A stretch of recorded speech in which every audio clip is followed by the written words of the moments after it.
ദുബായിൽ നിന്ന് യമനിലേക്ക് ചരക്കുമായി പോവുകയായിരുന്ന കപ്പലിന് നേരെയുണ്ടായ വെടിവെപ്പിൽ ഇന്ത്യക്കാരൻ കൊല്ലപ്പെട്ടു.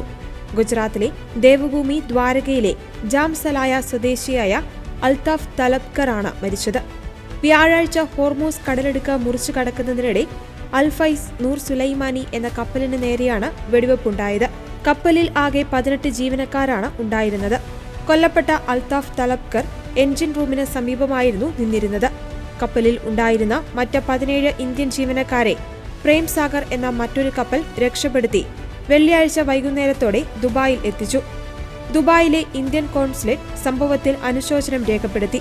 കപ്പൽ ഉടമയുമായി ബന്ധപ്പെട്ട് വരികയാണെന്നും മരിച്ചയാളുടെ കുടുംബത്തിന് ആവശ്യമായ എല്ലാ നിയമസഹായങ്ങളും രേഖകളും ലഭ്യമാക്കുവാൻ മുൻഗണന നൽകുമെന്നും കോൺസുലേറ്റ് അറിയിച്ചു.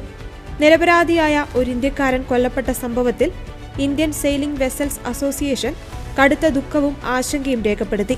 വിഷയത്തിൽ അടിയന്തര ഇടപെടൽ ആവശ്യപ്പെട്ട് അവർ അധികൃതർക്ക് കത്തയച്ചിട്ടുണ്ട്.